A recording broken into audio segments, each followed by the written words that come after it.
नमस्कार। मैं पिंकी रमोल आज आपके लिए लेके आई हूँ बजट पर विशेष चर्चा। बजट कैसे समझे, budget terms and concept. Budget हमारी इकोनॉमी का सबसे महत्वपूर्ण पॉलिसी डॉक्यूमेंट होता है, परंतु हम में से अनेक लोगों को बजट कॉम्प्लिकेटेड लगता है। जिस प्रकार फिजिक्स यानी भौतिक विज्ञान सेक्शन अधिकतर उम्मीदवारों के लिए नीट परीक्षा का सबसे कठिन भाग रहा है, उसी प्रकार जनरल स्टडीज में इकोनॉमिक्स यानी अर्थशास्त्र ही यूपीएससी की सिविल सेवा परीक्षा का सबसे कठिन भाग रहा है। आगामी 23 जुलाई को वित्त मंत्री निर्मला सीतारमण द्वारा पेश किए जाने वाले बजट 2024-25 को हम आसानी से कैसे समझ सकेंगे। बजट एक फाइनेंशियल स्टेटमेंट यानी वित्तीय विवरण है, जिसमें विशेष भाषा का उपयोग किया जाता है और यह जार्गन यानी शब्द जाल से भरा होता है, जिसे गैर अर्थशास्त्रीय पृष्ठभूमि वाले यूपीएससी उम्मीदवार पूरी तरह से नहीं समझ सकते हैं या उन्हें मुश्किल होती है। यदि आप इन शब्दों और कॉन्सेप्ट यानी अवधारणाओं से अपरिचित हैं, तो बजट को समझना या उसका आंकलन करना चुनौतीपूर्ण हो सकता है। बजट को समझने के लिए आवश्यक शब्दों को यहाँ एक विशेष क्रम और सरल भाषा में समझाया गया है, ताकि यह सुनिश्चित किया जा सके कि कोई भी अस्पष्ट शब्द अचानक आपके सामने ना आ जाए।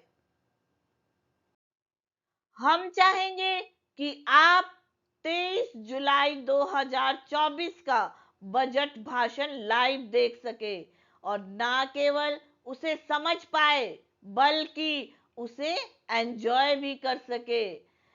इस वीडियो को शुरू करने से पहले मैं आपको बताना चाहती हूँ, यदि आपको हमारा काम अच्छा लगता है तो हमारे चैनल को सब्सक्राइब जरूर करें। बजट क्या है? बजट एक लेखा जोखा यानी अकाउंटिंग प्रक्रिया है, जो राजस्व यानी रेवेन्यू और व्यय का अनुमान लगाने के साथ साथ राजनीतिक वक्तव्यों, सरकार की आर्थिक उपलब्धियों पर टिप्पणी तथा नई नीतियों और विनियमों की घोषणा के लिए एक मंच के रूप में भी कार्य करता है। बजट शब्द फारसी शब्द बुजेट यानी बुजेट से उत्पन्न हुआ है, जिसका अर्थ चमड़े का बैग होता है। ब्रिटेन में 18वीं सदी के मध्य में इस प्रकार के बैग से सरकारी आय और व्यय के ब्यौरे के दस्तावेज को निकाल कर संसद में प्रस्तुत किया जाता था। बजट शब्द का संविधान में कहीं भी उल्लेख नहीं है। संविधान में बजट को वार्षिक वित्तीय विवरण यानी एनुअल फाइनेंशियल स्टेटमेंट कहा है, जिसका उल्लेख संविधान के अनुच्छेद 112 में किया गया है। बजट यानी एनुअल फाइनेंशियल स्टेटमेंट की परिभाषा भारतीय संविधान के अनुच्छेद 112 के अनुसार किसी वर्ष का केंद्रीय बजट, जिसे वार्षिक वित्तीय विवरण यानी एनुअल फाइनेंशियल स्टेटमेंट भी कहा जाता है, उस विशेष वर्ष के लिए सरकार की अनुमानित प्राप्तियों और व्यय का विवरण होता है। प्राप्तियां यानी रिसीट्स सिंपल भाषा में आगामी वर्ष में कुल कितना पैसा आने की संभावना है। एक्सपेंडिचर यानी व्यय सिंपल भाषा में पूरे वर्ष में सरकार का कुल कितना खर्च होने का अनुमान है। एनुअल फाइनेंशियल स्टेटमेंट मुख्य बजट दस्तावेज है।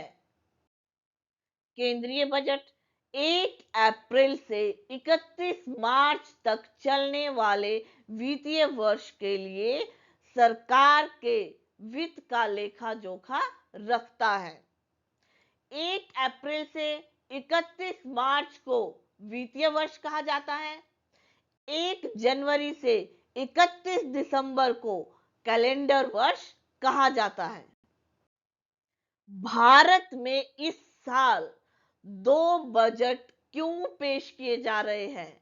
अंतरिम बजट और पूर्ण बजट में अंतर। पारंगत रूप से 1 फरवरी को बजट पेश करने का महत्वपूर्ण अवसर होता है। हालांकि चुनावी वर्ष में 2 चरणीय दृष्टिकोण देखने को मिलता है, अंतरिम बजट और पूर्ण बजट। अंतरिम बजट, सबसे पहले अंतरिम बजट पेश किया जाता है जो अगले कुछ महीनों के लिए वित्तीय जानकारी प्रदान करता है। अंतरिम बजट एक वित्तीय विवरण है जिसका उपयोग सरकार तब तक संचालन के लिए करती है जब तक कि नया प्रशासन सत्ता में नहीं आ जाता।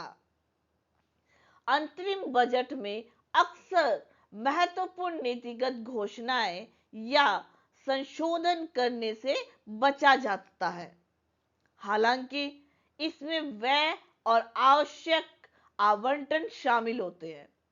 चुनाव के बाद नई सरकार के गठन तक यह प्रक्रिया सरकारी संचालन और वित्त की निरंतरता की गारंटी देती है।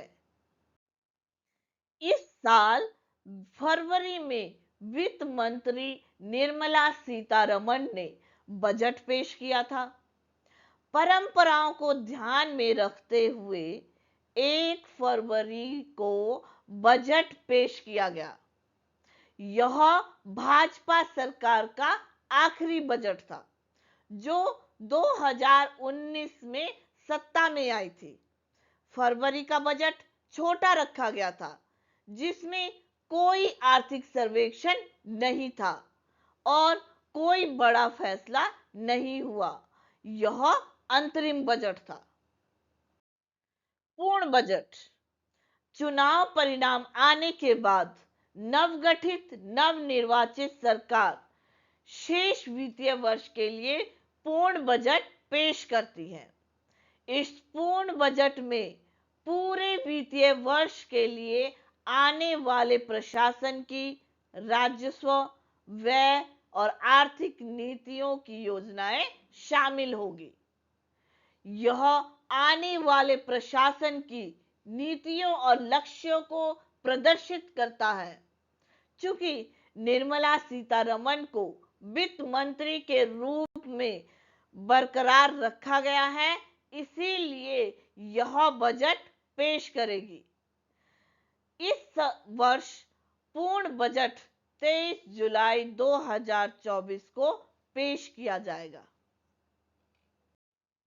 एनुअल फाइनेंशियल स्टेटमेंट के भाग। एनुअल फाइनेंशियल स्टेटमेंट 3 भागों में विभाजित है। कंसोलिडेटेड फंड यानी संचित निधि, कंटिजेंसी फंड यानी आकस्मिकता निधि और पब्लिक अकाउंट यानी लोक लेखा। इनमें से प्रत्येक निधि या सरकारी खाते के लिए सरकार को प्राप्तियों और व्यय का विवरण प्रस्तुत करना होता है। तो दोस्तों, यहां हमने आपको एनुअल फाइनेंशियल स्टेटमेंट को कितने भागों में बांटा गया है डायग्राम के द्वारा दर्शाया है। सबसे पहला कंसोलिडेटेड फंड यानी संचित निधि, कंटिजेंसी फंड यानी आकस्मिकता निधि, पब्लिक अकाउंट यानी लोक लेखा। तो दोस्तों सबसे पहले हम जानेंगे कंसोलिडेटेड फंड ऑफ इंडिया यानी भारत की संचित निधि।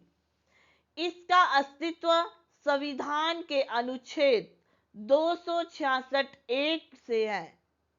सरकार द्वारा प्राप्त सभी प्रकार के राजस्व, इसके द्वारा किए गए उधार और इसके द्वारा दिए गए ऋणों की वसूली से प्राप्तियां मिलकर भारत की संचित निधि का निर्माण करती है।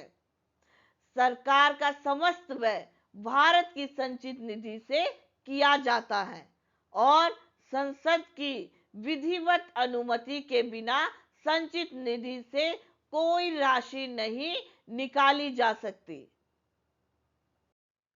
कंटीजेंसी फंड यानी आकस्मिकता निधि। संविधान का अनुच्छेद 267 भारत में एक आकस्मिकता निधि के अस्तित्व को अधिकृत करता है, जो भारत के राष्ट्रपति द्वारा प्रयोज्य रखा गया अग्रदान है, ताकि संसद से प्राधिकार के लंबित रहने तक सरकार द्वारा तत्कालिक अप्रत्याशित व्यय की पूर्ति हो पाए। इस तरह से अप्रत्याशित व्यय के लिए कार्योत्तर संसदीय अनुमोदन प्राप्त किया जाता है और इस तरह के कार्योत्तर अनुमोदन के बाद आकस्मिक निधि की पुनः पूर्ति के लिए संचित निधि से उतनी ही राशि प्राप्त की जाती है। संसद द्वारा यथा अधिकृत आकस्मिकता निधि का कोष वर्तमान में 30,000 करोड़ है। पब्लिक अकाउंट यानी लोक लेखा। सरकार द्वारा न्यास यानी ट्रस्ट में रखे गए धन को लोक लेखा में रखा जाता है।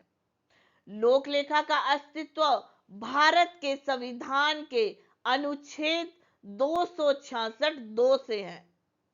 लोक लेखा खाते में उन लेन देनों के प्रभाव का लेखा जोखा रखता है जहां सरकार केवल बैंकर के रूप में कार्य कर रही होती है। भविष्य निधि यानी प्रोविडेंट फंड तथा स्मॉल सेविंग यानी लघु बचत संग्रह लोक लेखा में रखे गए धन के उदाहरण हैं। इनका अंततः उन व्यक्तियों को वापस भुगतान किया जाना है जिन्होंने उन्हें जमा किया था। इस निधि से निकास के लिए संसदीय स्वीकृति जरूर नहीं पड़ती।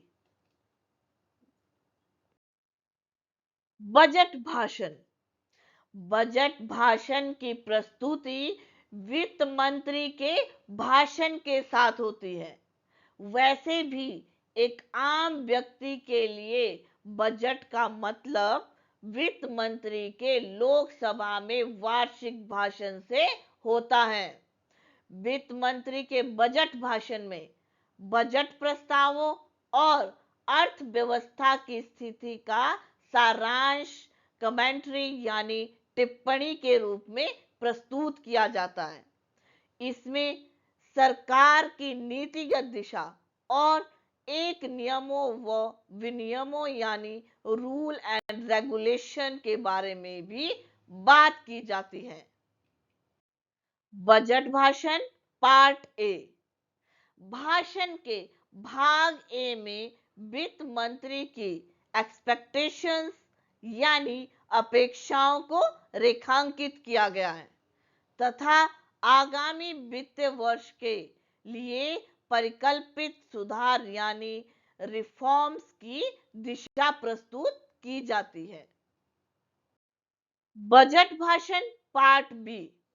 बजट भाषण का भाग बी मुख्य रूप से विभिन्न करों पर केंद्रित है, जिसमें जीएसटी को छोड़कर प्रत्यक्ष और अप्रत्यक्ष दोनों तरह के कर शामिल है। जीएसटी बजट के दायरे से बाहर है और इसका निर्धारण जीएसटी परिषद द्वारा किया जाता है। हालांकि बजट जीएसटी सुधारों के अगले चरण के लिए दिशा और विचार प्रक्रिया प्रदान कर सकता है। रिसीट बजट और एक्सपेंडिचर बजट। बजट को दो भागों रिसीट बजट और एक्सपेंडिचर बजट में बांटा गया है, जैसा कि हमने डायग्राम में भी दर्शाया है। रिसीट बजट यानी प्राप्ति बजट, एक्सपेंडिचर बजट यानी व्यय बजट। रिसीट बजट यानी प्राप्ति बजट एनुअल फाइनेंशियल स्टेटमेंट में शामिल प्राप्तियों यानी रिसीट्स के अनुमानों को प्राप्ति बजट यानी रिसीट्स बजट में आगे समझाया और विश्लेषित किया जाता है। रिसीट यानी प्राप्तियां, राजस्व प्राप्तियां यानी रेवेन्यू रिसीट्स, पूंजीगत प्राप्तियां यानी कैपिटल रिसीट्स। एक्सपेंडिचर बजट यानी व्यय बजट, सिंपल भाषा में पैसा कहां कहां खर्च होने वाला है यह अनुमान लगाया जाता है। एक्सपेंडिचर बजट यानी व्यय बजट मंत्रालयों और विभागों के अनुसार बजट आकार को वर्गीकृत करता है। इन व्यय को आगे दो व्यापक भागों के अंतर्गत वर्गीकृत किया गया है, एक केंद्र के व्यय और दूसरा राज्यों और केंद्र शासित प्रदेशों को हस्तांतरण। रेवेन्यू बजट और कैपिटल बजट। बजट को दो भागों में विभाजित किया जाता है, राजस्व बजट और पूंजीगत बजट। इन्हें आगे उप विभाजित किया जाता है। बजट दो प्रकार का होता है, रेवेन्यू यानी राजस्व बजट, कैपिटल यानी पूंजीगत बजट। लेकिन रेवेन्यू यानी राजस्व बजट को आगे दो भागों में बांटा गया है, इसमें राजस्व प्राप्तियां और राजस्व व्यय। अब राजस्व प्राप्तियों में आगे कर राजस्व और गैर कर राजस्व शामिल है और कैपिटल यानी पूंजीगत बजट को पूंजीगत प्राप्तियां और उसके आगे पूंजीगत व्यय दो भागों में बांटा गया है। रेवेन्यू यानी राजस्व बजट। राजस्व बजट में सरकार की राजस्व प्राप्तियां और राजस्व व्यय शामिल होते हैं। राजस्व प्राप्तियां यानी रेवेन्यू रिसीट्स। राजस्व प्राप्तियां दो प्रकार की होती है, कर राजस्व व गैर कर राजस्व। कर राजस्व, कर राजस्व में संघ द्वारा लगाए गए करों और अन्य शुल्कों की आय शामिल होती है। कर दो प्रकार के होते हैं, प्रत्यक्ष और अप्रत्यक्ष। प्रत्यक्ष कर यानी डायरेक्ट टैक्स। प्रत्यक्ष कर यानी डायरेक्ट टैक्स के मामले में कर का बोझ करदाता द्वारा किसी अन्य पर नहीं डाला जा सकता। इनकम टैक्स यानी आयकर, कॉर्पोरेशन टैक्स यानी निगम कर, प्रॉपर्टी टैक्स यानी संपत्ति कर, इनहेरिटेंस टैक्स यानी उत्तराधिकारी कर और गिफ्ट टैक्स यानी उपहार कर प्रत्यक्ष कर के उदाहरण है। अप्रत्यक्ष कर यानी इनडायरेक्ट टैक्स। अप्रत्यक्ष कर यानी इनडायरेक्ट टैक्स के मामले में करदाता द्वारा कर का भार किसी अन्य पर डाला जा सकता है। अप्रत्यक्ष कर उन उत्पादों की कीमत बढ़ाने का प्रभाव डालता है जिन पर उन्हें लगाया जाता है। सीमा शुल्क और जीएसटी अप्रत्यक्ष कर के उदाहरण है। गैर कर राजस्व। सरकार की गैर कर प्राप्तियों में मुख्य रूप से सरकार द्वारा किए गए निवेश पर ब्याज और लाभांश, सरकार द्वारा प्रदान की गई सेवाओं जैसे चिकित्सा सेवाएं और आर्थिक सेवाएं जैसे बिजली और रेलवे के लिए शुल्क और अन्य प्राप्तियां शामिल हैं। राजस्व व्यय यानी रेवेन्यू एक्सपेंडिचर मोटे तौर पर वह व्यय जिसके परिणाम स्वरूप भारत सरकार के लिए आस्तियों यानी असेट्स का निर्माण नहीं होता है, राजस्व व्यय के रूप में माना जाता है। राजस्व व्यय सरकारी विभागों के सामान्य संचालन और विभिन्न सेवाएं प्रदान करने, वेतन और पेंशन, ऋण पर ब्याज का भुगतान करने, सब्सिडी देने, सहायता अनुदान आदि के लिए है। कैपिटल यानी पूंजीगत बजट पूंजीगत प्राप्तियां और पूंजीगत भुगतान मिलकर पूंजीगत बजट बनाते हैं। पूंजीगत प्राप्तियां पूंजीगत प्राप्तियां सरकार द्वारा जनता से लिए गए ऋण, उन्हें बाजार ऋण कहा जाता है। सरकार द्वारा ट्रेजरी बिलों की बिक्री के मध्य उधार, विदेशी सरकारों और निकायों से प्राप्त ऋण, विनिवेश प्राप्तियां और राज्य तथा यूनियन टेरिटरीज की सरकारों और अन्य पक्षों से ऋण की वसूली होती है।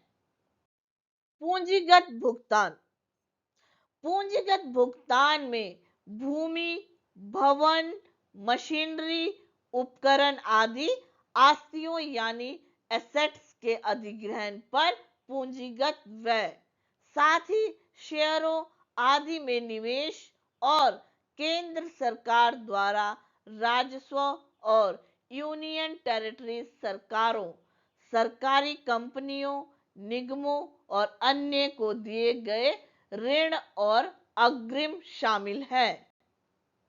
डिमांड फॉर ग्रांट्स यानी अनुदानों की मांग। संविधान का अनुच्छेद 113 अधिदेशित करता है कि भारत की संचित निधि यानी कंसोलिडेटेड फंड ऑफ इंडिया से होने वाले व्यय के अनुदान, जिसे एनुअल फाइनेंशियल स्टेटमेंट में शामिल किया गया है और जिसके लिए लोकसभा की स्वीकृति आवश्यक है, को अनुदान की मांगों के रूप में प्रस्तुत किया जाता है। अनुदान की मांगों को एनुअल फाइनेंशियल स्टेटमेंट के साथ लोकसभा में प्रस्तुत किया जाता है। आमतौर पर मंत्रालय या विभाग के लिए अनुदान की एक मांग प्रस्तुत की जाती है। वित्त विधेयक यानी फाइनेंस बिल संसद के समक्ष संविधान के अनुच्छेद 110(1) की अपेक्षा को पूरा करने के लिए एक वित्त विधेयक भी प्रस्तुत किया जाता है, जिसमें बजट में प्रस्तावित कर के अधिरोपण यानी इम्पोजिशन, उन्मूलन यानी अबोलिशन, छूट, परिवर्तन या विनियमन का विवरण होता है। इसमें बजट से संबंधित अन्य प्रावधान भी शामिल होते हैं, जिन्हें धन विधेयक के रूप में विकृत किया जा सकता है। विभिन्न प्रकार के घाटे बजट विश्लेषण के लिए अलग अलग समय पर भिन्न भिन्न प्रकार के घाटे की अवधारणाएं विकसित की गई हैं। वर्तमान में भारत सरकार 4 के घाटे की अवधारणाएं प्रयोग में लाती है और बजट में इनका डाटा दिया जाता है। फिस्कल डेफिसिट यानी राजकोषीय घाटा। यह प्रतिकूल राजकोषीय शेष है जो राजस्व प्राप्तियों, सह ऋण, विभिन्न पूंजीगत प्राप्तियों, नॉन डेबिट कैपिटल रिसीट्स अर्थात ऋण, विभिन्न प्राप्तियों के जोड़ और कुल व्यय के बीच का अंतर है। यह सरकार की कुल उधारी आवश्यकता को दर्शाता है। Fiscal deficit is equal to total expenditure minus non debit creating receipts. Revenue deficit यानी राजस्व घाटा, इसका अर्थ रेवेन्यू एक्सपेंडिचर यानी राजस्व व्यय का रेवेन्यू रिसीट यानी राजस्व प्राप्ति से अधिक होना है। Revenue deficit is equal to revenue expenditure minus revenue receipt.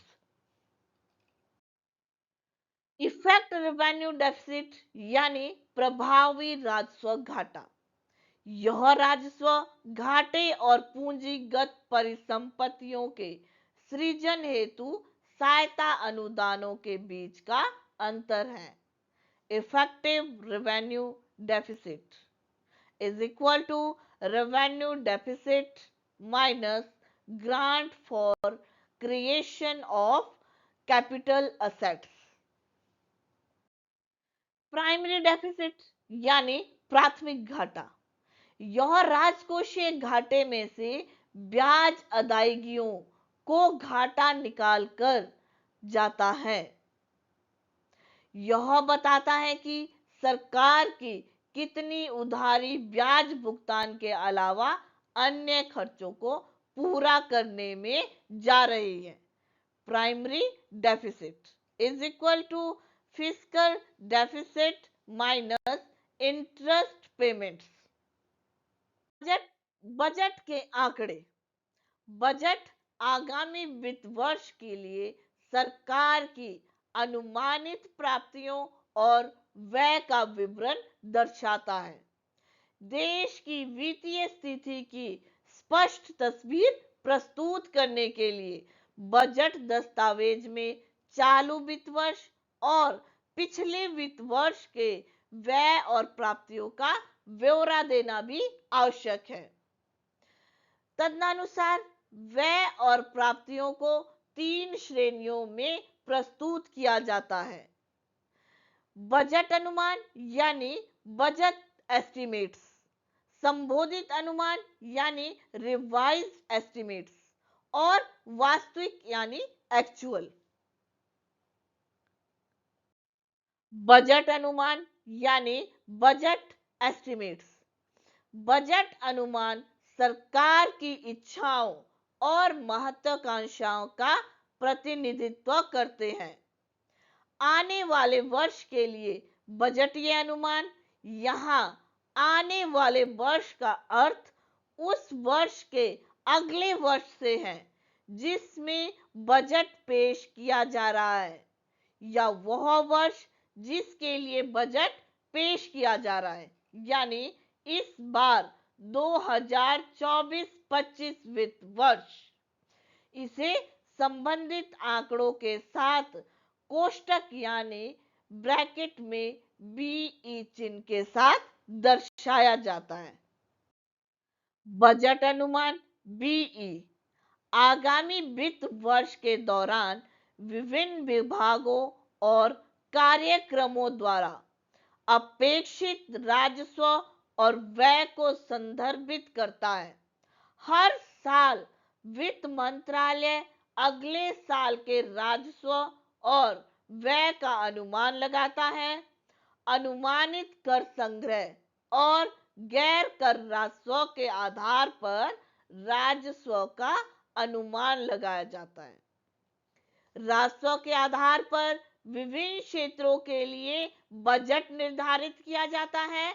Budget अनुमान केवल सरकार के खर्च करने के इरादे को दर्शाते हैं और कानूनी रूप से बाध्यकारी नहीं है। बजट दस्तावेजों में सरकार आगामी वित्त वर्ष के साथ साथ चालू वित्त वर्ष के लिए बजट अनुमानों का उल्लेख करती है, जिसकी घोषणा पिछले बजट में की गई थी। उदाहरण के लिए केंद्रीय बजट 2024-25 में वित्त वर्ष 2024-25 के साथ साथ वित्त वर्ष 2023-24 के लिए बजट अनुमान शामिल होंगे, जिनकी घोषणा 1 फरवरी 2023 को की गई थी।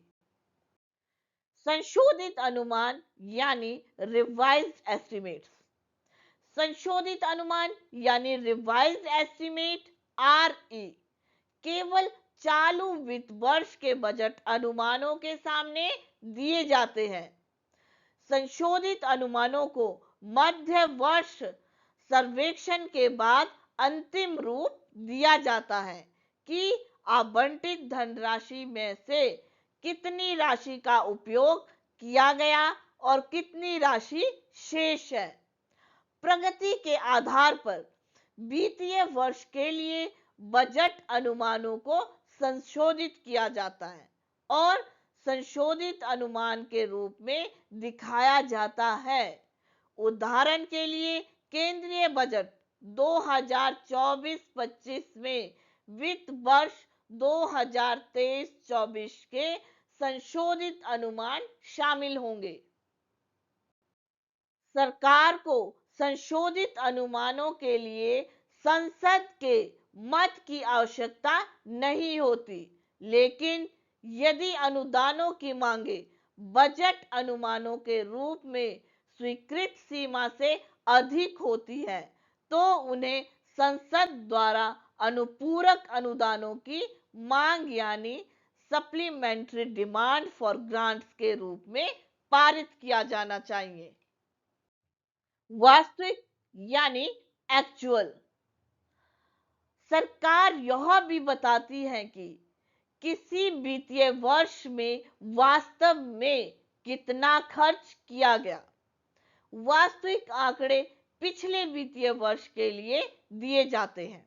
उदाहरण के लिए केंद्रीय बजट 2024-25 में वित्त वर्ष 2022-23 के वास्तविक आंकड़े शामिल होंगे।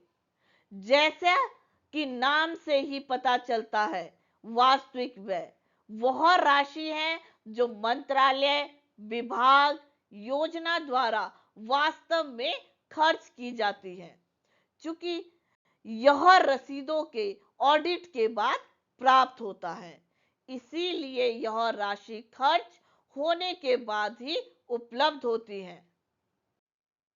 तो दोस्तों, आज का मेरा वीडियो यही समाप्त होता है।